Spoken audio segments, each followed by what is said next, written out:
Busy people and lots of yellies, Worcester hipsters and fat up townies. We have more than pizza in common, with two rocks for bookends. New Haven, New Haven, New Haven, between two rocks. And welcome back to the Between Two Rocks podcast. I'm your host, Josh Levinson. Welcome back from probably a pretty significant absence. I'm not sure how long it's been, but it's probably been a while. Anyway, my co-host today is the Diamond Boy, Shawn Murray. Welcome back. Yeah, dude. Are we still calling you that? My bad. I'm sorry. Always. Oh, okay, cool. I want to be like, I want to get to a point where I still look pretty young. You know what I mean? But I want to get like old and still have that as my moniker. Sure. You know what I mean? Like, we're still calling Lil Wayne, you know? Yeah. You never grew out of it. Well, he didn't get any taller either. That's sure. That's a big part of it. And he just kept doing Caesura so much that it was like hard to take him seriously as an adult. Yeah, so, yeah. You know. It's very infantile. Right, exactly. And our guest today is, I actually forgot to, I meant to ask you if there was something you wanted me to say, but you still do the Good Enough podcast? I do still do the Good Enough podcast. So the Good Enough podcast is Stefano Sanzo. Mm-hmm. You're Stefano? That's me. Great. Welcome. Hey, thanks for having me, Josh. Hey, no problem. Very excited to be here. So you're like a comic/actor, I guess you would say? Yeah. Your primary creative? I think that's a pretty good moniker, pretty good establishment. From the Valley? Yes. Yeah. Okay, just to be clear. Yeah. Just to get that Yeah, no, you got to get the home right. Yeah. So like, okay, so first order of business is basically like I've been thinking a little bit about changing the format of this podcast a little bit to be a little less so New Haven centric in the sense of like I would like to invite people like Stefano. I don't have to get naked, right? No. Okay. No. Okay. Not yet. All right. Just make sure. That's part of the master plan. He's got to like roll that out. You can't just jump right into a new format. It just depends how truth or dare goes. Yeah. Like I'm not one to predict a game. You know, yeah. like let the game. If you come back on for another episode, that's all bets are off. Yeah. Who's to say how sensual an episode could get? But I'm not one to push the We'll be able to say after this episode. But what I really am interested in discussing certain things that are not necessarily New Haven centric, but from people around the area. And one of the things that especially I've wanted to talk about recently is this sort of pursuit of art. So stupid it's the worst. It's the worst. But anyway, so to some extent, we all perform art creatively and out loud. Me and Shawn are both comics. I mean, Shawn, you have a podcast. You're also like you would probably consider yourself comic/writer, right? I would consider myself a writer/comic Renaissance man. Okay, but if you want to settle with like Danny DeVito in the film Renaissance Man, yes, exactly, lacking charisma, yeah. In that he's withering away like somebody born in the Renaissance, severely underpaid, possibly unemployable. Yeah, writer/comic, I would say. Okay. Yeah. And I guess I'm kind of the same. Like I actually blogged before I did a comedy, but not that blogging is really on the same. Like, blogging is art, Josh. Yeah. Get over it. Sean is like writing a novel, I know, and I am not. I'm complaining about Avelo Airlines. Blog's a blog. I was following that story very closely. Yeah, I mean, overall, decent value, I thought. No, but writing's writing, dude. You know what I mean? It's like, yeah. Like, fucking, I don't know.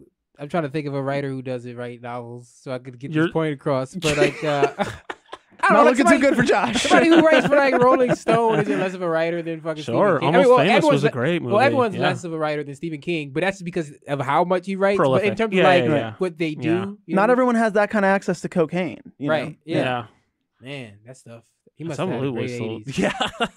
I doubt he can remember a lot of it. But one of the things that last fall, as many people who listen to this know, I went to New York to, I'm not going to say pursue comedy, but to try it as like a trial, right? Just to see what it would be like, what the life would be like. Yeah. And one of the things I had to come to terms with is that like, I was not willing to make the sacrifices required to quote unquote make it in comedy.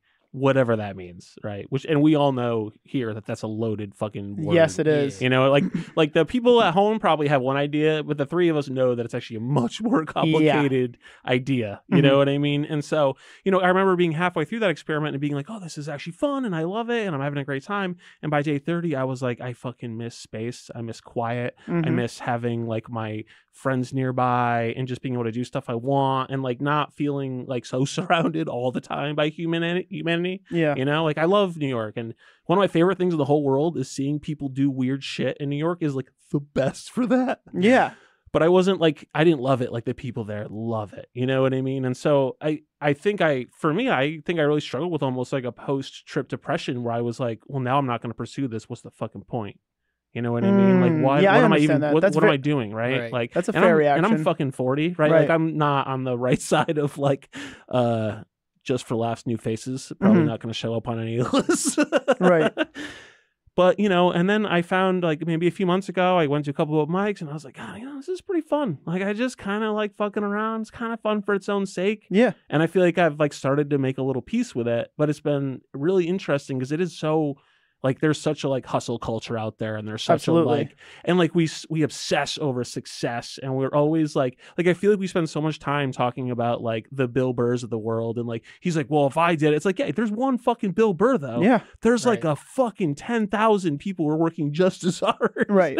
Just in New York City. Just in New York. Yeah. Exactly. Yeah. Oh, extremely talented. Right. Yeah. The 5 boroughs. You go to an open mic and just get the floor wiped. Like, wow, that guy is good. Yeah. But I want to get you back to your point, but even like beyond that guy is good, it's like there are so many guys. Like that's the thing. Like you go to an open mic and it's like, okay, you might see several good dudes, especially in New York, but then you also like there's 70 people on this list. You know what I mean? Like it's like just odds wise. And like when you're pursuing art, you can't consider the odds. Like that's like you have to have a delusion in order to like if you want to achieve a certain level of success or any level of success. Yeah. But it's like this is not like I used to go to mics. I'm like, this is not happening for most of us. You know what I mean? Yeah, sure. Yeah. Even if you had everything stacked in your favor, you know what I mean? Even if you had money to start with and you started young, even then it's just a crapshoot. Like a lot of it is just luck, right? It just depends. It's so much luck. Absolutely. And people don't consider that. Like you're making a good point about like if you had everything going for you, you still need to like you could go to every mic and you go to every show. You can get on a lot of shows, and like if the right people don't see you, it doesn't even matter what you did. You could have gone to a great show, but it's on the wrong night and no one showed up, or you could go on the wrong night and it's a great show, but a manager wasn't in the crowd that night and he didn't see. You know what I mean? It's like, or as I could account, you could have the set of your life in front of 3 people. As I saw with Shawn Murray one time at Bar 140. A few times, honestly. The funniest I think I've ever seen a comedian be, and there's only 5 people there to witness it, and I'm like, what's the point? And who knows how many towns there are like that in America or in the world. Yeah. I consider just America to be our market. Yeah, that's fair. And it's crazy to think there are people out there who are like, I need to get my market up in Sweden. I don't sell tickets out there. Like there's international acts. And that's another What's going on with my Armenian fans, man? Yeah. Dude. Hey, if you got a numbers are down in Armenia. So one thing, you know, that I think a lot of people don't realize is how much goes into like the whole like marketing, building your brand. But like that part, I realized how much I hated. You know what I mean? Like even when I post a blog post, I fucking hate. I'm like, oh, I gotta put it on Instagram. I gotta put it on the local subreddit. I gotta put it on fucking Facebook. I gotta make sure I share it with the right. It's like I hate it. And it's so funny too, because that stuff is like relatively easy to do. You know what I mean? Like it's like imagine like pre-social media, you had to like go post it. Someone like physically walk around town. How much postage? You'd have to hire a 12-year-old boy to stand on the corner inhaling coal. And as soon as you walk away, he chucks them in the trash. You know, I'm actually starting to come around to this close the schools idea. Yeah, you know, I'm like thinking it through. I'm like, you know what? There is a lot of really cheap labor out there. Just we need a workforce. Uselessly going to co-op or whatever high school. I have a question for you all. Is what do you think making it? What does it mean to you? Like, what would it mean to you at this point in your life? And what did it mean to you when you like first started getting into like making it? Yeah, making it. That's. As you were saying, definitely a loaded question. I guess like when I first started, it's like I wanted to be famous. I think that's a pretty common thing. I want you know, and then it started being as the idea. Oh my God, it's my friends. Hey! As the idea of hi Josh's friends. Hey, I can't believe. Oh, there he is. There's Dave. I was like, really? You're not even gonna wave? I'm just glad you weren't like crying. Yeah, right. He's like, oh my friends, fuck you. Were you about to have an emotional moment? I'm so sorry. No, I haven't felt emotion in years. Oh, but okay. That's why he's on this podcast. Yeah, classic representation of Italian American. I definitely thought that making it was like, you know, being famous, and then the idea of like fame kind of got destroyed in my lifetime because like everybody's famous. Like there's like probably 10 famous people on this block in New Haven right now. Like you know, just like what is that in what sense? It's like this social media thing. Like TikTok you know? famous? Yeah, exactly. TikTok, Okay, quote unquote TikTok famous. Just like the idea of like, you know, I mean, it's as real as anything else. Like, no, for real though. Like, I mean, there are like. There's too many famous people. I wouldn't know Yes. though. Like Yeah. if you were TikTok famous, I wouldn't be aware. Probably. But that's, I'm gonna get back to your point. I just want to say, like, but that's sort of the thing about where we are now in culture, where it's like there are so many like niche audiences. Like you could be in like the most like there are YouTube stars that are like I would never know this from like I would just said you like a high school kid to me. Huge in and the you're model the biggest, sailboat like you know what I mean. Right. Everyone, you know, They open up those LOL dolls, you know. Yeah. So. And I guess like what kind of like making peace with it, where I've arrived lately is I just overall want to be good at life and want to be happy. You know, and I think that's what it was. I mean, that feels less obtainable you're not than gonna, fame. Yeah, exactly. Yeah. You're more likely I'd be famous before. You're I'm more happy. likely to become Bill Burr than you are to become happy. Yeah. I'm gonna get $1 billion before I'm happy for sure. Yeah. And I think that's kind of where it's evolved for me. It's like I realize that just my even my passive experience in comedy and acting, podcasting, whatever, even in the past like 7 years since I've been doing it, like, you know, I probably could have pursued it harder and done different things, but ultimately the fact that I get to do this hobby, it makes me some money now and then. I think it's a lot fucking cooler than, you know, spending hours on a golf course. Like, you know what I mean? Like there are so many worse hobbies than making people laugh. So many, you know? So like, I guess for me, making it's just kind of like, yeah, being happy and finding that balance. Like that's, you know, realizing that I don't need this end goal. Just like the very privilege that I get to do it is kind of what making it is for me. Realizing that, you know, I get to hang out with comedians. All I ever wanted when I was a kid was to just be a comedian. It doesn't necessarily mean you have to. So you did want to be a comic when you grew up? Oh yeah. Like 12. I remember as early as the first time I like decided I wanted to be a comedian, I was 12 years old.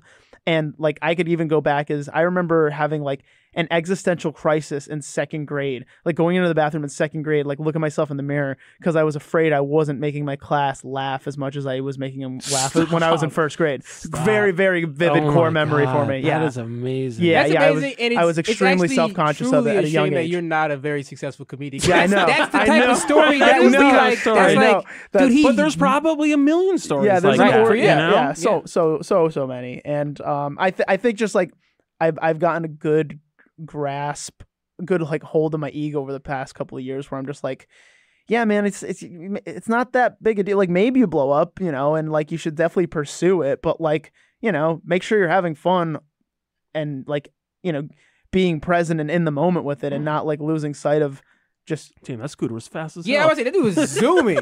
I want to be as happy as that guy was on that fucking scooter. Like that's where I want to be. I once saw this guy like riding his bike by me, like the wrong way down the road, and he was kind of like slaloming.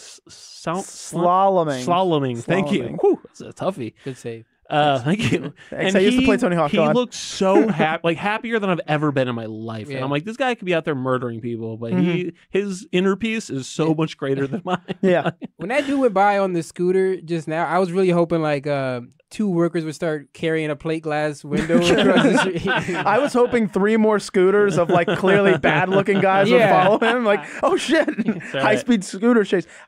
Yeah. That would be great. We would probably miss a lot of it. It would be hard to get it all in this window. It's interesting having You think I would stay on I would immediately leave this room and go like I got truly an insane city. We only anyway. Thank you all for tuning in. Yeah. Did you always want to be a comic, Shawn? I mean, not always, but I probably back as far back as like 5th or 6th grade. Me and is another comic. You know, Big Dreams, George Torres. Yeah, I was in middle school with him. We used to love like Fresh Prince and like all the Nigga at Night like comedy, like adult comedy. comedy. Has he been in jail? Huh? Has he been in jail? I think he has. Yeah. So I think when I first met him, he had just gotten out, and he's like, "I just got out of jail." I was like, "Wow, that's where those dreams material." Yeah. But like we used to, that's when I first started talking about being a comedian. Was like I was funny before that. Like we used to talk about like, oh, we could do comedy, and then like I remember like we would look like when Joker's Wild opened back up. It was around like years and years ago, and then it came back, and then I remember like Charlie Murphy was in the newspaper. We were like, oh, we want to go see Charlie Murphy at the Joker's Wild, and like we were talking about being in comics, and then like I remember.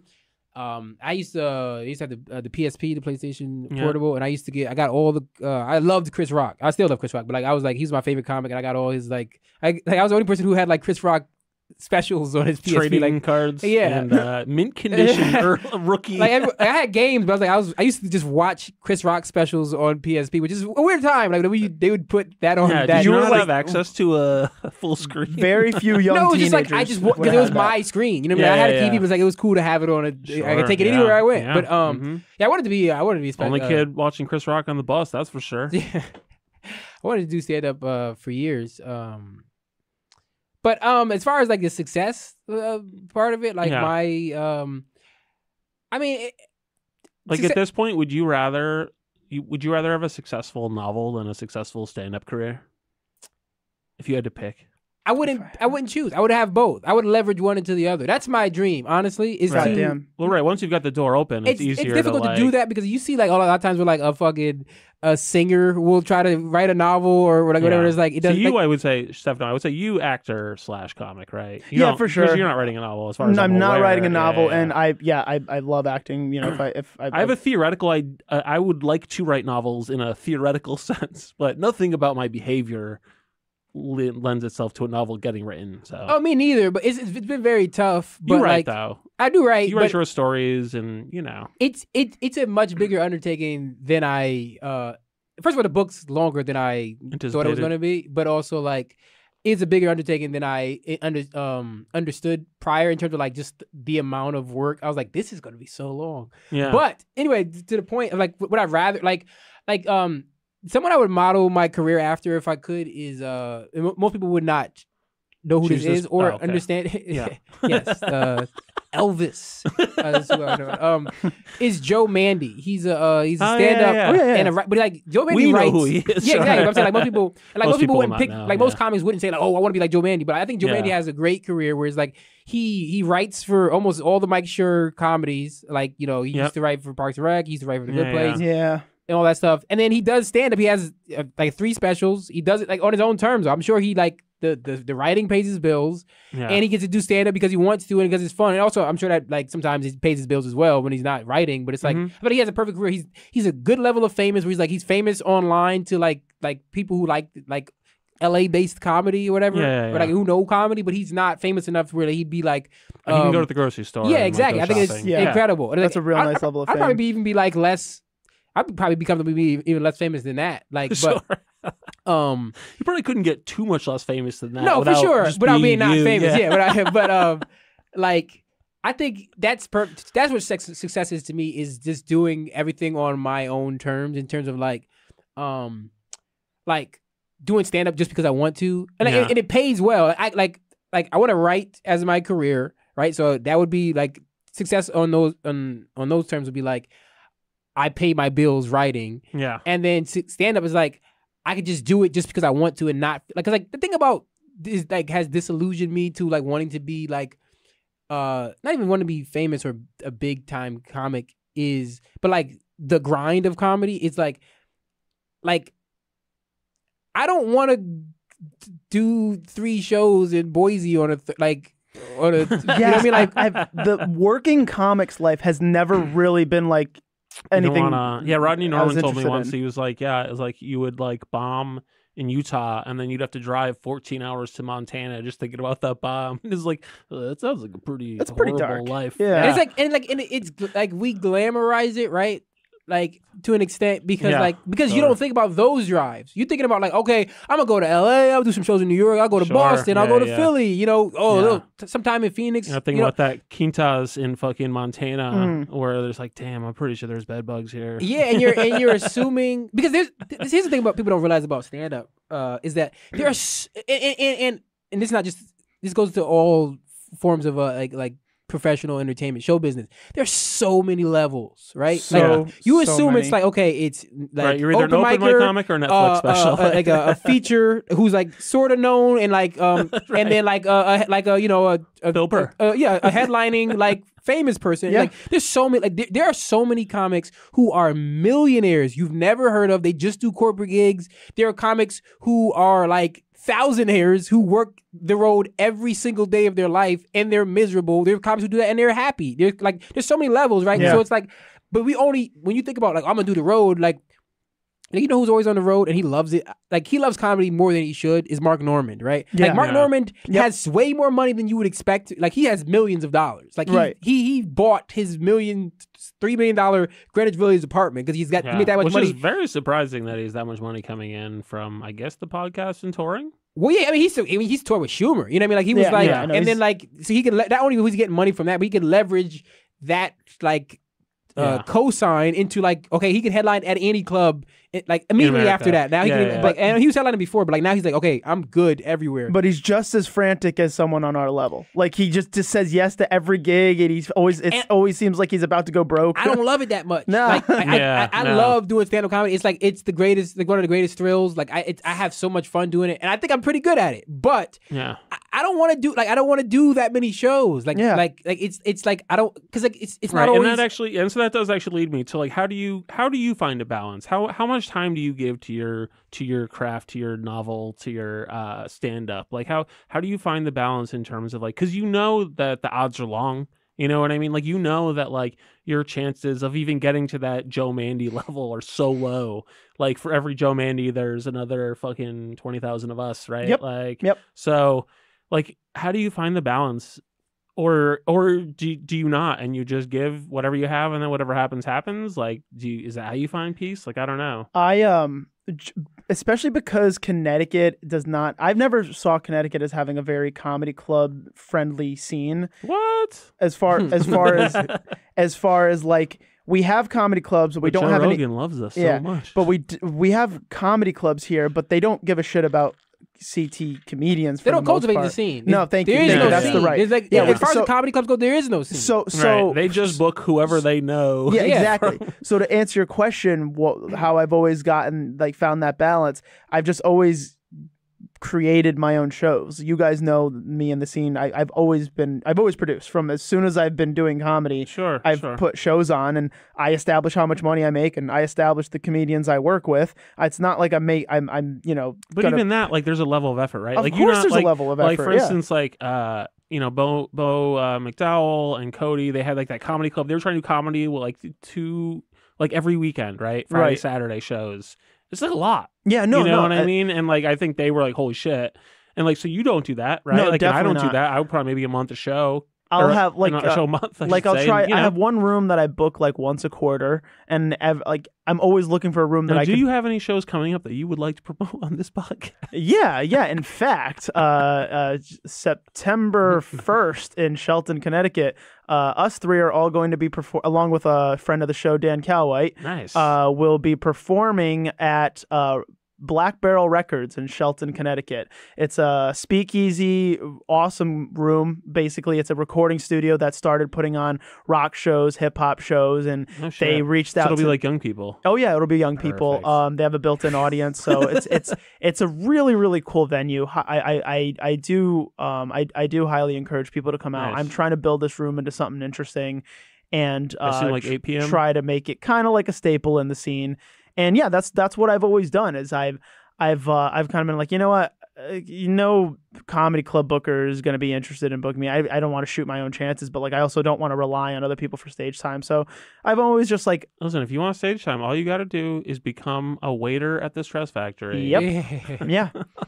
Number one that's rule, it. honestly. Like I would love to give you better advice, but that's what you do in Connecticut. And it's a shame they could be creating some really awesome comedians out of here, but it's just not the case. So I kind of take it upon myself to be like, well, I could complain about it, or I could try to establish an environment where I could cultivate the culture that I'm looking to see in Connecticut. So that's always been my position.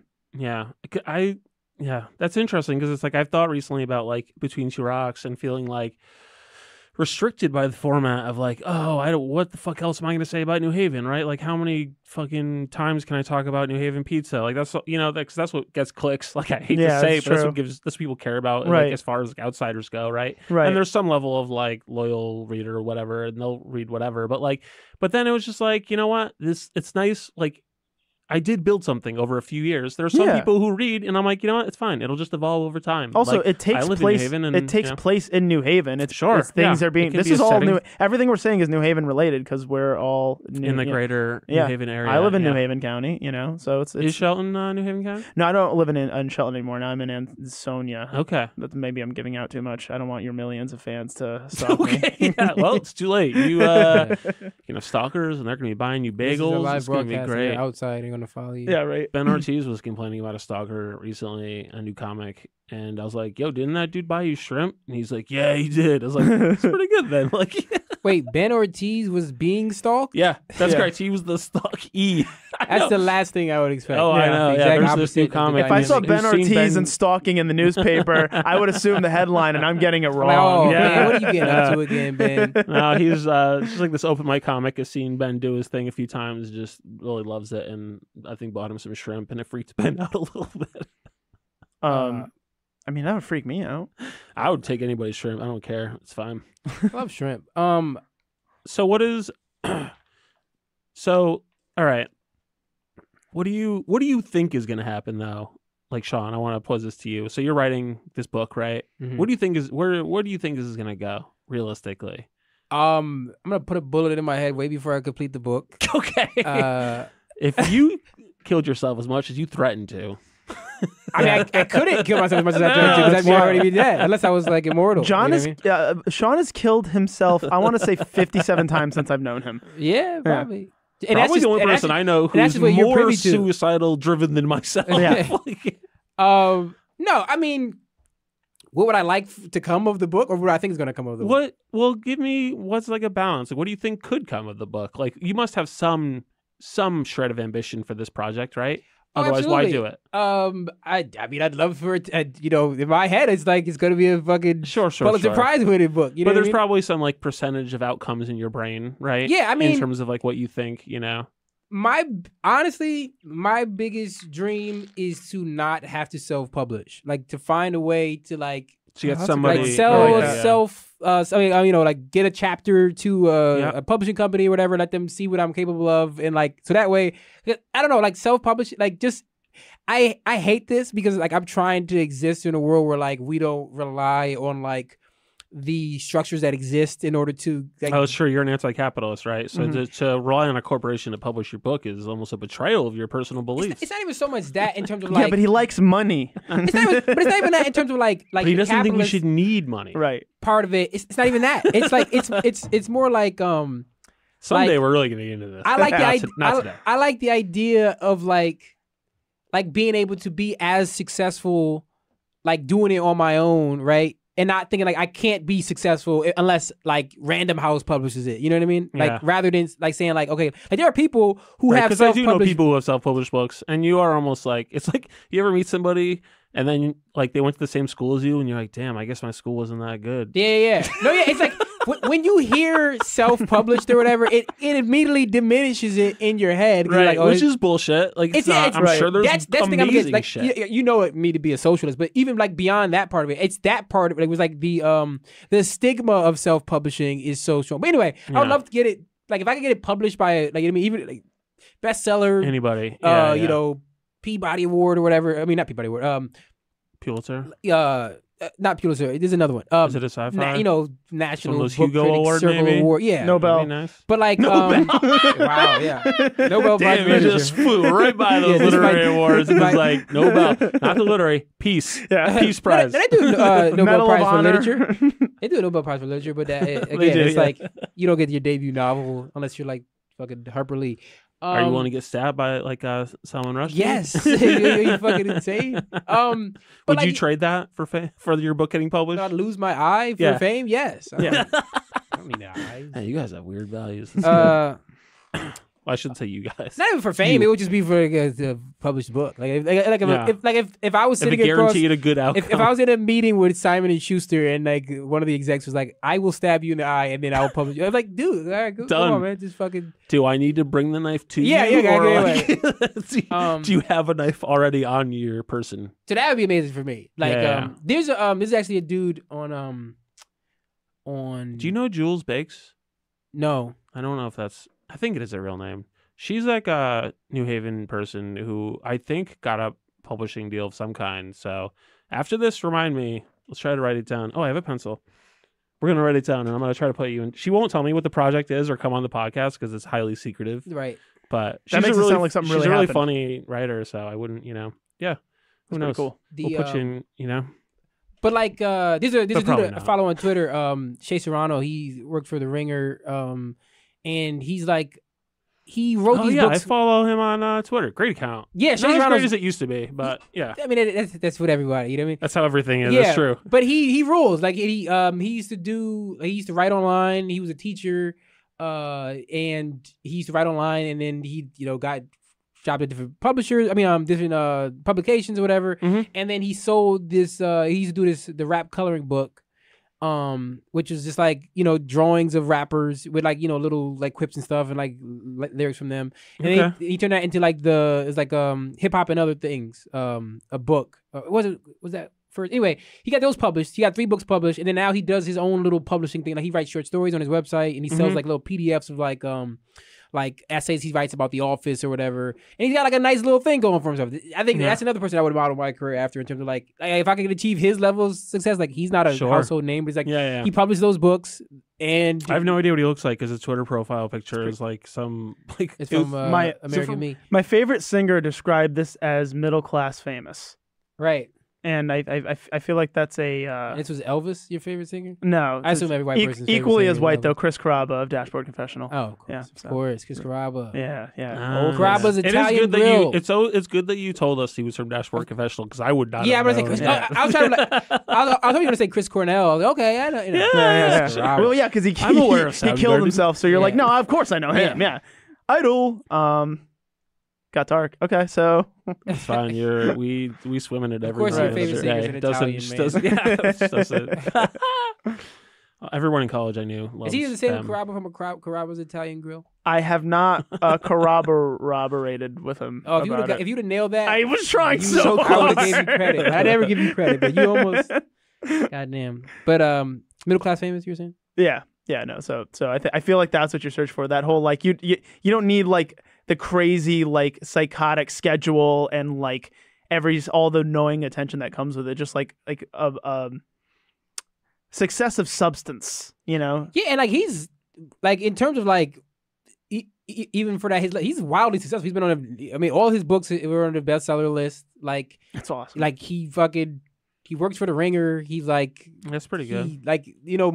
He's met and talked to a lot of the rappers that he's had in the books. He's like interviewed like different celebrities and stuff. Like he did a basketball and other things book in another one. It was hip hop and other things, basketball and other things, and another one. I think it was movies and other things. And he's like, he's gotten no to talk you to. Like this guy. It's like a fucking he rules all your favorite things. If he just had a candy and other things like fucking home run. It's coming. I'm hoping. Might be asking too much. But yeah, he's like he's successful and he lives in like San Antonio or something. So it's like it's not even like he's like he didn't have to move to LA or whatever. I'm sure he goes to LA frequently, but how do you deal with envy? Do you envy other people in your industry, other locals? Do you envy anybody? I don't envy anybody. You don't envy anybody? No, I don't. I've worked really hard on personal happiness, focusing on walking in my own shoes, because all right, we need to make him leave. Yeah, this is not the ethos of this show. I get it. You asked. No. You've known me for years. This is the way I think. There's space for you here. Listen, no. I don't envy people. And you're disgusting. Here's an example that I think everybody could kind of get behind, or when I explain, like. Everybody watches the Batman movies, and as a guy, at some point during a Batman movie, you fucking wish you were Batman. You know, oh man, I've never even crossed my mind. Just roll with me for a second. How masculine I am. Yeah, I just now in this moment has it occurred to me that I have never once in my life thought I could be Batman, or even like. But that's the big part of it. I feel like Josh knows he couldn't be Batman, so he's like, why would I even try to think I could? Not even on my radar. My point is, Batman is so cool, billionaire, you know, now superhero. that you say it, it makes sense that guys would want to be Batman. Yeah, but all right, so everybody, you know, guys, they watch a movie, they want to be Batman, but who wants to watch their parents get shot to death? Right? Every single thing that you say. Terrible examples for this room. Might I interject, sir? In IMAX? The point I'm getting at is like, might be a bit harsh. Do I envy Bert Kreischer? No, because that guy's going to die of cirrhosis of the liver pretty soon. You know, there's an underlying dissatisfaction he has with life, clearly, that is going to catch up with him down the road. Is that the person who you would try to like swap for? If you could be like, if you could swap for somebody like tomorrow, be for the day, for your life. Well, no, I mean, it's maybe a year. You know, it's interesting to be so, but like I said, I don't envy anyone for that reason, because with every ounce of success that somebody gets, you inherit their traumas, their flaws, their shit. I've been dealing with my shit my whole life, and I'm familiar with my shit. I don't want to walk into a whole nother swamp of somebody else's shit. I don't want the negative things that's happened to them. You know, I'm working on mine. You know, I don't envy them for that, because they arrive to where they're at, that level of success. Because there's something there. There's something there that I wouldn't have wanted to deal with. Sure. You know? Yeah, whatever was involved. Yeah, Bob Odenkirk in his book talked about Chris Farley and like how he was a legendary talent, but also very clearly broken. And like very clearly, he's my favorite on, comedian like, of all self-destruction. Like he was like, was so clearly gonna die. Yeah, like no one was surprised. Like, no, none whatsoever. But he was a genius. It's like, holy shit. Yeah. So yeah, I don't know. So that's where I'm at with envy. I don't want to be anyone else. I don't want to have what other people. You're a real person. I you know what's funny? Some of the people I've envied, two of the people I've envied in my life over the last few years have died within the last month. And it's crazy. Damn, like, that's actually kind of a spooky screenplay. It's great. No, but hey, Shawn, please don't ever envy me, man. This is like I'm working on it, baby. Don't put that darkness on me, bro. No, but like seriously, Walken is attached to this project. The two comics that I like. So it's Jack Knight, who passed away. Just recently. About a month, maybe a month and a half ago. And then Teddy Ray, who's another it was like last week comic who passed away 2 days ago. And like Jack Knight was somebody he's like my age. He was a black comic. He's like, I felt like I related to him in a lot of ways, right? And like I feel like there's a lot of similarities. Start relating to him a little less, buddy. There's a lot of similarities between us. I could like be comic him, sensibility wise, right? Yeah, right, and it's also like if. Not to say like I'm as talented or less talented or whatever, but it's like I feel like if you could replace. The talent has anything to do with it. No, in terms of what I'm about to say is like I feel like you could replace him in a lot of situations with me. I'm like I would have fit in just right in that situation. Like he used to write for Big Mouth. He had a show called The Bust Down on Peacock. That was great. He was on Sam J show. Paul was on HBO. Like he was like the next, like he was at the level of like, okay, he's gonna be the next guy who's like everyone's gonna know in a few years. And like as far as I know, he killed himself. You know what I mean? And it's like that dude had everything going for him from the outside looking at it. So I understand what you're saying. Like I've gotten to that point as well, where it's like, damn, like, you know what I mean? You never know what someone's going through just because they have this doesn't mean. But I did envy like his position in the world of comedy, right? He's like, he was like, that dude had it going for him. Like everyone loved him. Like when he died, like I'm talking about comics of every level where like Jack was the best. I love Jack. Like he was just in a Chelsea Peretti directed a movie. Chelsea Peretti, who I love. She you just introduced directed me to her. She was great. Yeah, I love her. I love her. And she just she had just directed him in a movie, and she had like 2 days before she was just posting like pictures with him on the set or whatever, and then she's like next 2 days she's like posting about how much she misses him. And I was like, I envied him not because if he was successful, but like dudes like that. I was like, I could. Why am I not him? You know what I mean? Like why? Like I have all the tools. I feel like, but I don't know what he did. You know what I mean? Like he moved to LA when he was 19. I didn't move. You know what I mean? And then I moved to New York later. You hated Queens. I hated New York. Yeah. wasn't so much that I hated New York. I love New York. You hate the schmoozing part of the biz, for sure. And it's so much of it. That is true, yeah. If you're talking about because I mentioned earlier the whole self promotion aspect of creative arts, right? Like you do have to be marketing yourself. Like people don't realize how much of it is just like fucking posting your shit on Instagram, so everyone knows how hard you're working, right? But another part of it is that side of like, what the fuck was I saying? Schmoozing. Yes, thank you. But I always say to people like, it's all about who you know. I don't really give out advice, because I'm who do I give up? But like when I talk to younger comics, the one piece of advice I always give two pieces of advice. I say, like get on, because every comic will always say like, let's say you talk to like Patton Oswalt and you be like, I do comedy, I want to, what should I do? You be like, oh, get on stage as much as you can. And it's like, that's bad advice. It's good advice in the sense that like you should get up as often, but I always say like, don't just get on stage. Like get on stage with intention. Every time you get on stage, you should be trying something to try to improve. You should be trying something new. You should try this joke a different way, add a new tag. You know what I mean? Like every set should be a chance to improve yourself. Not just like if you got up on stage and did the same set 1,000 times in a row, you're not getting any better. You know what I mean? Like nothing has changed. You just got up a bunch. You know what I mean? There's comics who've gotten up 100 times versus you were 1,000 who've improved so much because they, but the other piece of advice I always give is like the work of comedy and the work of any like artistic pursuit is not the artistic pursuit, right? It's like the work of doing music is not making music because that's the prerequisite to even being like the work of is everything else. Is like promoting yourself, it's schmoozing, it's like it's the determination to do it all the time. Like that's the work. The work is not like if you didn't write jokes, you could not be or perform comedy. You could not be a comedian. So it's like that's not work. That's what you do to do it. I do remember we were at like a writers group at my place, and we were talking about editing a joke of mine, and I was just like, I don't want to do that. And Sean's like, but that's the work. And I was like, damn, I don't want to do the work though.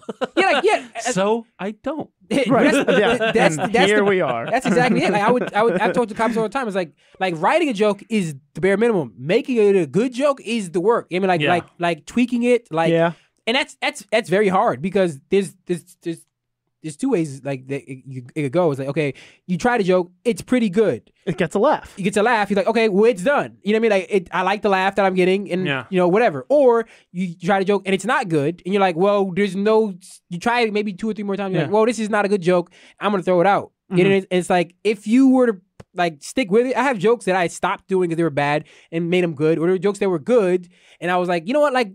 This part in the middle right here, it always doesn't get the laugh. And I feel like this is my favorite part of the joke. So I tweak it and it gets better. You know what I mean? Like, but that's the work. You know what I mean? Yeah. And that's hard. You know what I mean? And the schmoozing part of it, I just can't do it. You know what I mean? Like, it's like, I don't care about that enough to like, it's like. I also feel like a lot of comics, like when they get into comedy, it's like they've never had friends before, so now the comics are all their best friends in the world, and they're all like best friends with each other. And I'm like, oh, I want to actually go hang out with my other friends. Yeah, I will say that I came into comedy. I don't want to hang out with comics 24/7. Yeah, like... I came into comedy with friends. I've always had friends. I'm a social dude, so like when I got into it, I maybe felt like it was very cliquey, and I was never really able to like find that like.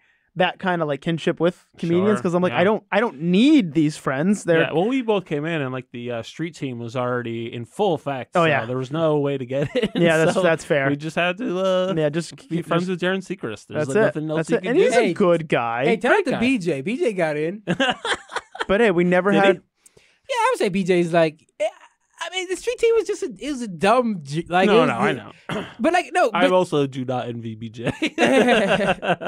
And he's very funny. You know what I mean? Your point about also very sad. The friends thing is true though. I feel like a lot of comics do like they're like, oh, I finally found my people, and it's like I have friends. I have friends that I love. You know what I mean? Like those are like and like I wish these kids did comedy, right? And like, I'd never have to see you assholes. I feel like I'm like I want to say unique because I know other comics like this, but it's like Dan Cowhite and Stash and I would even say Josh. Like I've become like legitimate friends of mine that I consider friends outside of comedy, but I still have those other friends. You know what I mean? So it's like I have a good balance. It wasn't like. I've seen so many people like, oh, these are my friends. And I was like, this is the people you go to a place with. These are like friends. You know what I mean? I love Sean's commitment to name 4 comedians that weren't me, including another one in the room. Are we friends? No, we're not. No, we're friendly. No, yeah. know, but I would consider you a friend. But I'm saying, like, I never talk to you outside of comedy settings unless we're talking shit to each other. Like, I mean, like, it's always going to come back to comedy. Like about regular shit. Yeah, like, that's because like Shawn has good taste and stuff, so I'm often hitting him up for like, give me books to read. Right. We both read books. You know what I mean? Like, there's, I don't know. I go to Josh's house. I was just like, both like video games. Yeah, I mean, like, what's not to like? Like, you know what's funny about Josh is like, out of all like, out of all my close comedy friends, I probably met Josh the last. And I've spent, like, I don't think I've ever been to any other comic's house except Corey. Like, I go to Josh so many. Most comics do not have houses. He's the only comic that has a house. I was like, this is really a matter of no, but even if they did have houses, they would not. Like, Stosh would never invite you into his house. That's true. You know what I mean? Like, some of his personality. And I talk to Stosh all like Stosh is like I consider him a very close friend. And I'm like, Stosh would never invite me into his house, That's and I true. don't blame him. Yeah. I mean, he actually has, but it's like that's not his his mode is not like, hey, everyone want to come over and hang out. He's he like, just messages you when he's sitting on his recliner, like with his phone on his stomach. Stosh would like hit up like one of his friends, and be like, you want to come watch UFC? Just you, no one else. Don't invite anyone else. What would you do with the year off if you could like pursue your creative endeavors? If I gave you like your yearly income, right, or even like a little extra, right? I'm gonna say, please give me a little. I'm gonna need a little extra. With that much yeah. free time, I'm going to probably spend some money on stupid shit. Actually, that's fine. Right. I'm not making you rich, but I'm saying you get the year. You don't have to work. You can live comfortably. You know, at least at your current lifestyle, if not a little better. You know. I mean, would you pursue creatives more, or would you office space that shit and just do nothing? Definitely pursue creatives in the free time left over. But I've thought about this before. Yeah, I've always wanted to just like train really hard, like just like if I didn't have a job. Like you're into jujitsu, right? Yeah, I'm into jujitsu, but like from jujitsu, I wasn't like, is he morphing? I was into training. That's what training meant. Like you just morphed to do a train. And I would just like spend I would spend my day just like working out because like I really want to get over the like like my body issue shit. So like I feel like I would just work out really hard, get my diet exactly where it needs to be, like because with my schedule between like my girl, my job, creative endeavors. Someone's got a girlfriend. La-dee-da. I'm not lonely. Somebody loves me. Whatever. Is that all you got from that? Holy shit! You definitely put my girl first. We're talking about like spending time. I take people's happiness very personally. Yeah. You're offended when people are happy. It's beautiful. Yeah. But yeah, I think good. I've always thought I would work out a lot and get all that stuff out of there, and with whatever leftover time, I would be. I'm actually reading this book called Intuitive Eating. I don't know if you've read it, but no, I probably should. Yeah, it's about like struggling with an eating disorder for 30 years. Yeah, same. so except like for it. Well, yeah, like 30, I guess. Since probably the first 10 were like just whatever my parents. That's a fair point. I'm 29. People always say like I've been doing this for 30. It's like you can't count the first like 3. That's fair. I was pretty much on autopilot. So like whenever. I've had an eating disorder for 25 years. Sure. Yeah. In first grade, I was 100 pounds. So I don't know if that's what the fuck is that high? That is a lot. Is that a lot? Yeah. Fat child. Like, those are just two numbers I don't really understand together. Like first grader. Okay, so just to I like juxtapose, Shawn knew exactly what it was. Yeah, that's a lot. ready. That's a lot. Because like just to juxtapose. Now I'm very skinny now, and I've always been very. I was always also much shorter for most of my life. Right. Sure. But I was 63 pounds in 6th grade. Oh my you know what I mean? And like again, I wasn't like I was an undersized. Grade, I'll tell you that. I was an undersized kid, but just to say, like I was. That's a remarkable in middle gap. school. I hit a hundo in first grade, man. Yeah, that's pretty good. Yeah, so I've that's a lifetime eating disorder. So I would probably try to get that shit. It's really good. It's just like anyway, we'll talk about it some other time. Yeah, please. But it's, But that's what I would do with my year off. I would get that shit buttoned up, and I imagine with whatever free time I would. So in many ways, the exact opposite of creative pursuit. You'd be like, actually, I would just get my eating disorder under control. And maybe then get good at fighting. Well, because I feel but from there, I think I would actually also be able to develop a lot of material and I'm still what laughing have you. thinking about everybody wants to be Batman. Like, and I've never felt more disconnected from humanity than in this moment. I would probably also do a play. because I love plays, but they eat up a lot of fucking time. Would you like to write a play or just act in a play? I'm not a strong writer. I do have ideas for a play that I would probably need a co-writer with. Okay, but so you would ideally like to write a play. I would be to that like skill level. Yeah, for sure. If I had that kind of writing prowess, absolutely. Sure. Yeah, I have some ideas for it. You could grow over time, right? But Are you young still? But yeah, absolutely. Shawn. Not to direct the show, but I don't want to eat up too much. No, I'm still thinking about the Batman thing. I do a very poor job directing, right. so whose podcast is this? I don't know, man. The Batman thing is funny because it's like that's usually like with Josh's response is usually like followed up by like, and that's how I knew I was trans. It's like everyone wanted to be Batman, and I did it, and that's how I knew.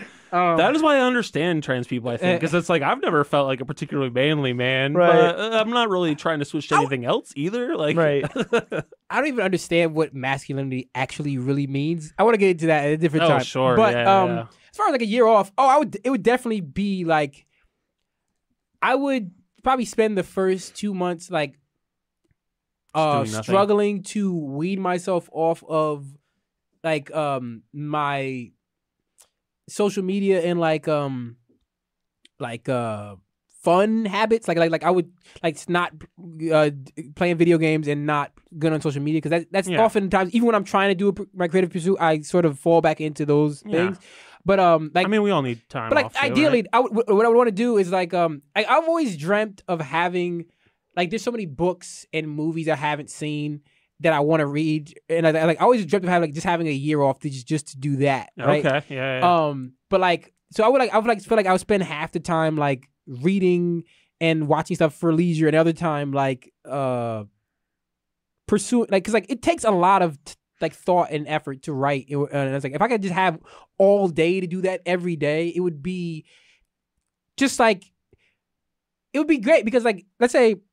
Even if I spent a whole day and I didn't write anything, at least I have tomorrow. Like, you know what I mean? Like, if you do that same amount of hours not doing anything in a week, it's like you just spent the whole week. You know what I mean? Yeah. Like, whereas if you did it in one day, it's like, okay, well, I'll get that to tomorrow. But like, that would be my dream. I could probably, this book will probably take me like 2.5 years right now. I could probably get it done in under a year if I had like that's good. You think a deadline would change that for you? If a publisher gave you a deadline, could you shave a year off of that? I would probably need also, obviously you get an editor, but like an editor in terms of like someone who's near me, who's like, hey, like. Yeah, I know so many writers like always list like their significant other for like always reading all those chapters and like kind of giving them Insta-ish feedback. You know what I mean? And like even for me, like beyond like. And we all know your girlfriend's very dumb, so it's gonna be hard. I've thought people have asked me about that. They're like, "Is she really dumb?" I'm like, "I don't think so." It's hard for me to fathom that Shawn would stay with a stupid person. No, I could not abide that. But not even just like obviously you need an editor in that sense, but like I mean like I feel like my greatest would benefit me the most in life is like a producer, right? And like not just I would still be doing my podcast consistently if I had a producer, right? Or like if I would you just hurt Eamon's feelings. No, what I'm saying is no, he's right there, bro. No, Eamon is a great producer. But what I'm saying is like Eamon is not like I don't hired him. I don't like him either, but like we're not. You just like friend zoned Eamon. I've heard this speech so many times. Like I wish I had a boyfriend if he was just like you. Like no. What I'm saying is I don't have the money to pay Eamon to be my producer, not just for the. You know what I'm saying? Like I mean, like I need somebody who's like okay. That's how you felt about Between Two Rocks, where I'm like, there's a part of me that's like, I just want to almost hire an assistant to do the organizational side, pay this person like $20 an hour, but I'm like, damn, do I really want to blow all this money on something that like, what is the purpose of this? Because like when you listen to like a lot of like any podcast, any successful podcast, they have a producer, right? And it's not just them being the person who like edits it or posts it, but it's like they're like, hey. Let me bounce. Like they're gonna come to you, or like let's say you record on two. They'll say, hey, like maybe you should get so and so. They'll say like, hey, maybe we want to try an episode where you do this, and it might be bad ideas, but they're giving you ideas to get the wheels spinning. So it's like you're not just generating. Like that was the thing about my podcast. I didn't have any guests on, right? So it's like it's literally all me every time. I'm just sitting down and like I just have to create all the shit. And you were doing both of them, right? Oh no, because the other one you had because that was like But even I was doing both of them, and it's like. It's a lot to just do on your own. It's like thinking of every idea. Like, and I was coordinating guests. It's like, that's a lot of shit. If I had an assistant or like somebody who's like, okay, like what do you want to do today? You know what I mean? It's like keeping me on track. It's like I used to always be like sort of against that idea. I was like, because like once I sort of rid myself of the idea of like auteur theory, it's like no one exists in a vacuum. You know what I mean? It's like you need help. You need collaborators. You know what I mean? Yeah. In whatever capacity, whether it's a co-writer or whether it's just somebody who's like, hey, you didn't do anything today, man. Like tomorrow, let's sit down and Cause like I mean, it's like when your therapist is like, okay, like you can feel sad for a while, but at some point we need to see some like behavioral changes, or you need to do something to like try to make your life better because otherwise you're just sitting there feeling sad. Yeah. Which is fun. But, the disgraced redhead comedian Louis C.K. He's talking about what is his method. So many great bits. So unfortunate. Louis is great, but he sucks. But he's great, you know. Right. But bad person. Yeah.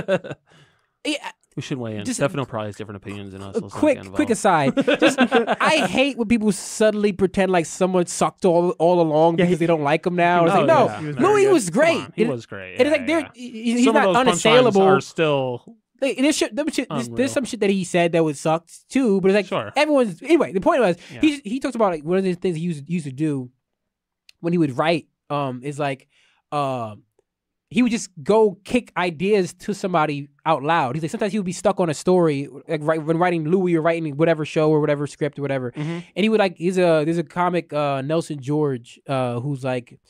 He writes with Chris Rock. He writes with other, like he's like no one knows him, but he's very well paid and he's successful. Yeah. He's like, he would just go to Nelson George's house, if you will. Yeah, and they would just go to his house. He said sometimes he wouldn't even say anything. I would just read him the script and I would figure it out. He like just having someone to like be my sounding board was enough. He's like I would recognize the problem just by saying like, oh, I'm reading it like.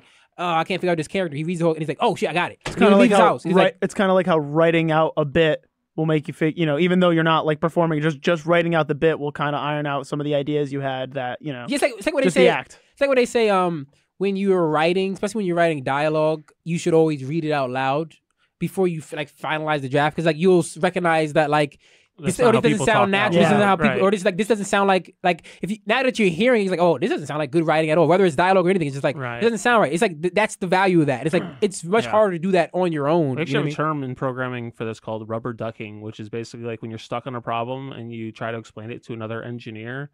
Usually by the time you finish explaining it, like you've understood the problem well enough. You're like, oh, so you basically are just supposed to explain it to a rubber duck that sits next to your monitor because otherwise you're wasting valuable engineer's time. Yeah. But yeah, it's like the whole premise. Like if you think it out loud, like if you say it out loud, you're like, oh, holy shit. Like it's kind of obvious now that I say it. So, that's an interesting tactic. Yeah. I need to buy a rubber duck. And you know what? One interesting thing of people giving up on their dreams, one thing I've noticed, and it's actually been kind of like comforting and interesting to me. So I'm 41, quite a bit older than not quite a bit, but somewhat older than you it's guys. Quite a bit. Very much older. Much older. That's sure. Okay, I actually don't know how old Stefano is. It gets 30s, less older the older we get. That's true. But like less dark. Because when you're young, someone being like you're 12 years older than me, right? It's like. If you were 12 when I was born. You know what I mean? Which is like that, at that age, it's like that. Damn, he's much older than him. But it's like when you're like 50, I was starting to get into real you're math. like 60 and 50. It's like okay, that's not that much. Different. Yeah. You know what I mean? But I've actually started. So one of the things that was really fascinating to me, like during the pandemic, where a lot of New Yorkers moving to Connecticut, and one of the things that has actually I've noticed even like past that is I've actually started to meet people who kind of like maybe moved to New York 15 years ago to be an actor, and then they're like, you know what, I'm fucking 40, it's probably not going to happen. Or even like I work with a guy who tried to be like a sci-fi writer for like 20 years, you know what I mean? And now he's like a product manager. He's like, you know what, I put out a couple novels, like they didn't sell great. What are you going to do? And it's like been really fascinating to meet so many of the people behind those other stories of like not being that wild success and like making peace with that and being like, yeah, like we all tried to some extent and like that's all you can do, right? Yeah. Like it's hopefully somewhat about the journey and just enjoying that, you know what I mean? I had other questions, but we were getting pretty late now, so maybe the real success was the friends we made along the way. That's right. And we're gonna wrap it up right there. No, but I think I know it's your podcast and you want to wrap up soon, but I want to talk about that point. If I could control Shawn, I would, but I can't. I think that's an interesting thing. Is like and that is why I'm running for the Confederacy of... Yeah, there's a weird turn to there's a darker side to what you just said. Yeah, if I was Dan Rice, I was like, oh, boy. Give giving up on your dreams is what I was thinking about. I advocate to people to quit all the time. Oh yeah, you know this competition. Yeah, first of all, yeah. But it's also like sometimes it's so like I think the idea. Did you ever see Don't Think Twice? Yeah, with Mike Birbiglia. Yeah, that was so great. good, so good. Everyone should see that. If you're ever wondering, if you ever ask me if I'm gonna make it in comedy, I want you to go watch that. Yeah, and see people who are so much closer than me also give up. Because like sometimes you're just not good. Sometimes. You don't have time. Like I started late. Like I just like if I started when I was 18, who's to say? But I was wicked into computers, so fuck it. And sometimes this is just not really your passion. You know what I mean? Like that's the big thing about it. Like, sometimes just because it was your dream doesn't mean it's something you need to do or have to do or like was your destiny. Like your fate. You know what I mean? It's like maybe just something like hero's tale. Like because like everyone who does anything had another dream. Am I not the hero? Are we the baddies? Well, you're not the Batman. We already know this. No. Everyone who has a dream. There will never be a Jewish Batman. No, I don't know. Everyone who does anything also had another thing they wanted to do. Like people pretend like when I was a kid, I knew I was going to be a singer from the very end. I didn't want to do anything. I was like, no, yes, you did. You wanted to be a judge briefly. Right, you wanted to, you know what I mean? Like, so it's like, it's okay to do something else. And it's also like becoming a project manager. Sometimes like, you know what? I didn't actually enjoy writing that much. You know what I mean? Like, I enjoyed it, but not so much that I'm willing to live in poverty indefinitely. Right. And it's like, that's okay. That's the cost. If people always just say like, just keep going. And it's like, there are a lot of people who just kept going and they still haven't gotten there. Yeah, it's like, I've always hated, that's one thing I've hated. It's like, oh, like if you want it bad, and it's like, no, man, because now you're just saying that people who didn't get there just didn't want it. And like, there are plenty of people who tried super hard, just didn't make it for whatever reason. You get by a bus, who's to say? I remember I was looking at, it was like an infographic, right, about different companies. And I think one of them was Instagram. It was like, Instagram was like 13 different companies before it landed on like being a photo sharing app, because they were like, no, this is not working. Like this is like, and it's like, obviously they have venture capitalist money. But the idea is like, don't just keep pursuing an idea because it was like the idea that you had. Like sometimes it's like, you know what? This isn't working. Let's just not do this and do something else. And like, and it's like, maybe you might approach that next thing with the same drive, but that doesn't mean you need to do the same thing. You know what I mean? 100%. And I think, you know, one of the fascinating things for my own journey in comedy was that I think at some point I went from being like, oh, I love being like a local blogger, podcaster, comedy guy, to being like, I want to be great at comedy, all the way back to like, you know what, I'm fine just being a local like bloggy. What's wrong with that? There's nothing wrong with it. I never understood that too when I first started. Like, cause like to me, when I first started, I remember I used to talk to Dame all the time. I was like I want to be like the guy. You know what I mean? Like, and then it's like, I remember I used to see like, I would have used he's not gonna listen to this, Jeff Wade. You remember Jeff Wade? Yeah. I used to be like, why the fuck does he do comedy, right? and I would say that because I was like, he knows he's double not. Check if he listens to this. Just double check. Make sure. But like, he's not going to be. I've not heard from him in a minute. He's not going to be Bill Burr. He's not going to be. No. But I was like, but it took me a while to realize. Or Howie Mason or one. But it took me a while to realize like, oh, Jeff Wade doesn't do it to be Bill Burr. He does it because he wants to get out of his house. He thinks he's funny, or like he wants to get away from his wife, or whatever. Sure. Like his goals. Everyone's goals don't have to be being at the top, and it took me a while to realize that, because to me it's like, if you're getting in this, you like if you're playing music, like some people are musicians, right? I know. I've had comics tell me like, oh, you should quit because if you're a fucking hobbyist, I'm like, guess what? I can do whatever the fuck I want. Yep. Like, sorry. Right, exactly. Like, you don't have to, like, your aspirations don't have to be at the top of the mountain in order to, like... I'm like, sorry, I want to make this dolphin joke work, and there's nothing you can do to stop me. Cal White talks about that all the time, about, like, just being in comedy just for the love of it. It's like, and not obviously who can love comedy like Dan Coway loves comedy? Right, but, like, I know he wants things from comedy, but he's like, I'm not going to, like, try, like...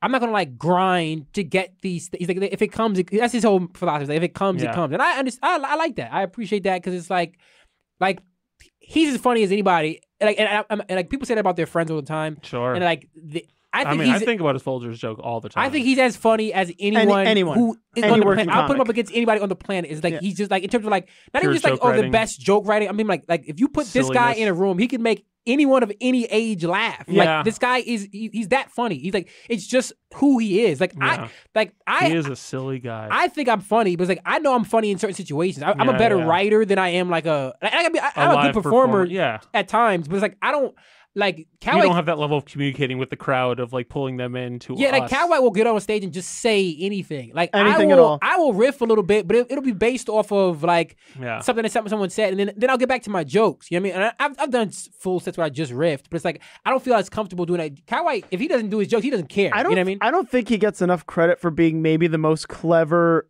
comedian introducer in the game.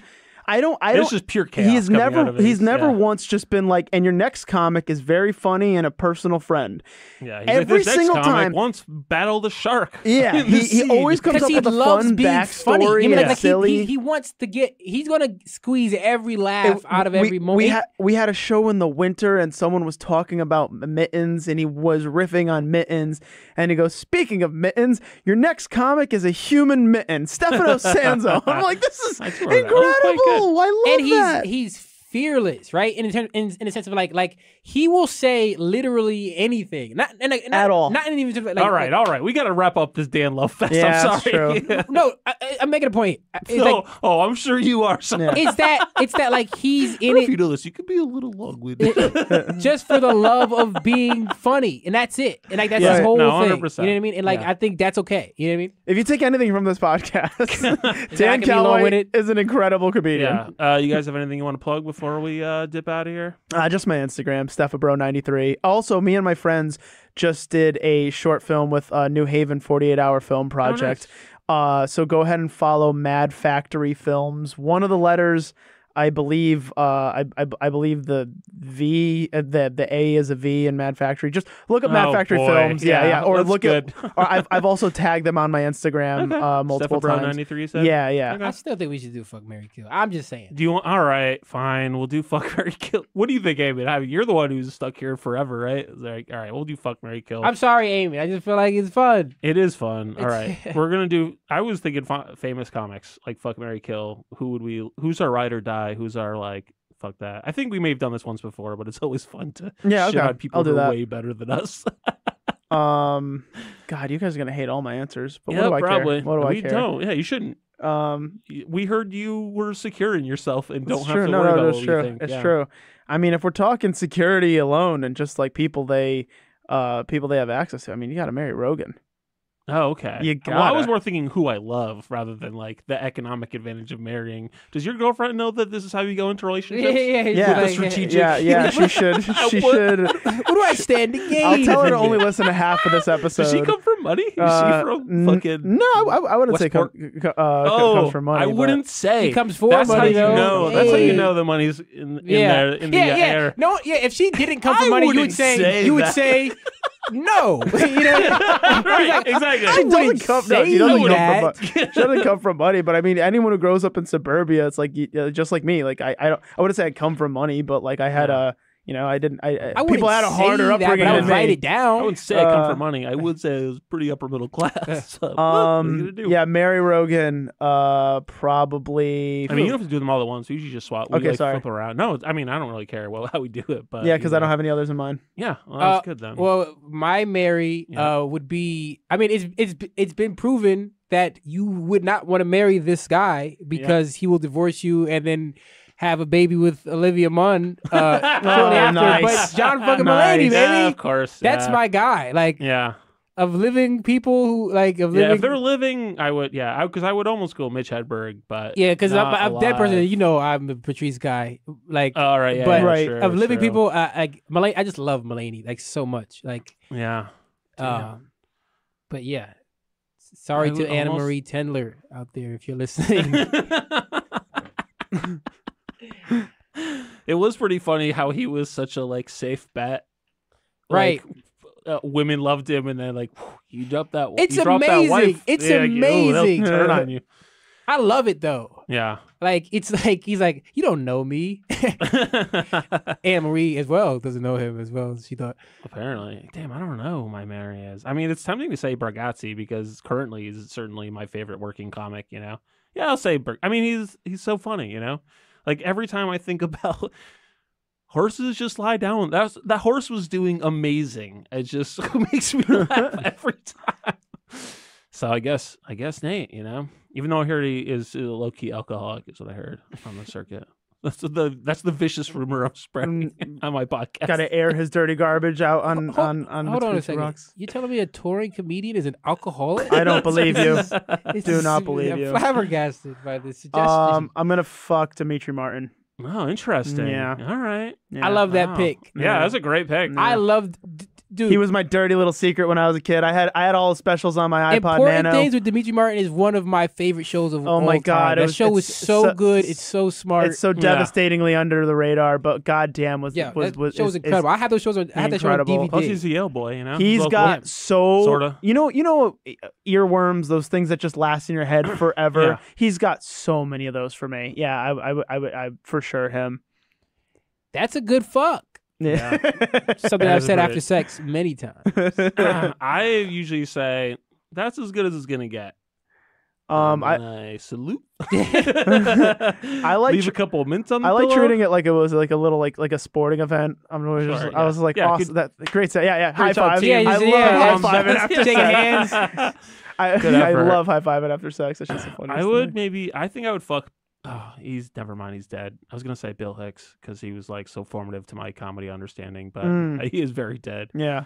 Fuck then. I would say maybe Sam Morril because I just saw him a couple months ago. One of his my Hartford. all-time favorite openers is him being like, "If you don't like Jews, I'm not one of those Jews who's gonna like win you over." He's like, I'm one of those New York Jews who like goes to therapy. Like, yeah, you're gonna hate me. Like, I love him. I can't remember any jokes specifically about when I saw him live. All I know is that there wasn't a topic he didn't cover, and there was not an ounce of shit that he caught for it.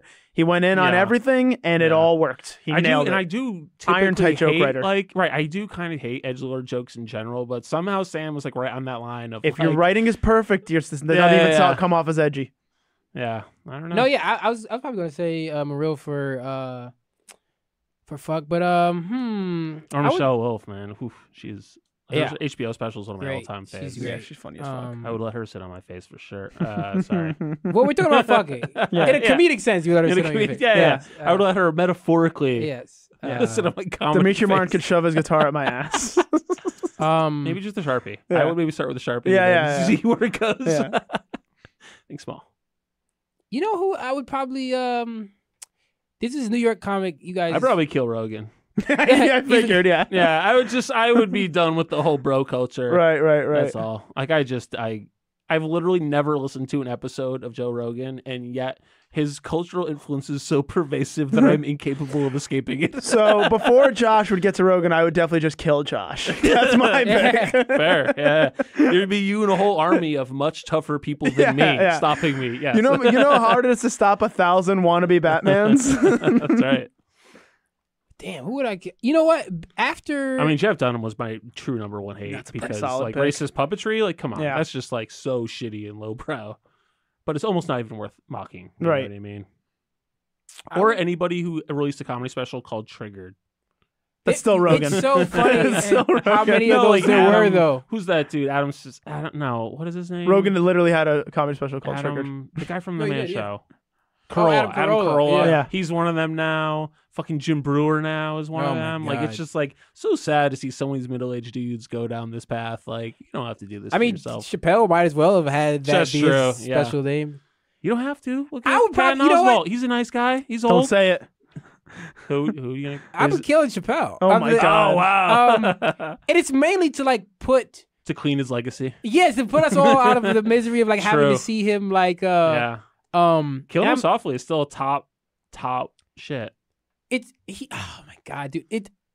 First, I'm gonna go back and I'm gonna fuck this Boy, we've gone way. comedian Napoleon Mill. He's this great comic out of New York. Yep. He's a very funny dude. He's like one of my favorites. But yeah, Chappelle, dude. Like, it's like, why did you do this, dude? You were Yeah. so great, and it's like, I mean, this is people who love him more than ever now. But it's like, Sure. I don't think anyone could argue he's as funny as he's ever been. Like that's the thing that's to me is like he's as successful as he's ever been. But it's like he's not. I can get that. He's not gotten stronger as a comedian. And it's not because he doesn't have the talent. It's because like he's so convinced of his own greatness that he thinks he could just do anything and get away He with it. truly And is the he's sort Kanye of improving. comedy. Yeah. Sure. Yeah. I mean, that's why they're friends. Yeah. Like, right, you need to sometimes surround yourself with not a yes man, someone who's like, hey, maybe a third straight special about trans people is not what we need right now. If you lose humility, as a comic, it's just not fun anymore. Yeah. It's like it's just the comics just convinced of like their importance, like because like even the way he reacts to his own jokes, you can tell he thinks they're much funnier than they are, and I'm like, come on, man, like it's not that good. It's so fascinating, this whole idea of like these are just jokes, but like you believe this, like it's like you can't say like this, like right. You've admitted at your core you find the concept silly and not worthy of respect. The thing with Chappelle is like he writes very few jokes. Almost all of these things are humorous observations, right? Yeah. Like, these are things. Like, so it's like you can't say that these are just jokes because like you're saying your beliefs in a funny way. Like so like I don't know. Like did you see that clip of Whitney Cummings? She was like, "Oh, cancel me" or whatever. But then she put out another clip like 2 days ago where it was like it's like basically the end of her special. It's so hard to be a comic right now. It's like we didn't ask to be heroes. It's like, well, you asked to be a philosopher because that's one of the things comics always. We're the modern day philosophers. It's our job to poke. Shit's so cringe. To poke holes and to stand up to the. It's like that's not your job. Your job is to make me laugh. What are you talking about, idiot? So you need to take some philosophy courses because there's actually people who know that stuff. Somebody had I forgot who said it. It was on Twitter, but it was like when comedians say they're the modern day philosophers, like their philosophers still exist, right? Like it's like there are philosophers, they're current day philosophers. Like the modern day philosophers are the philosophers.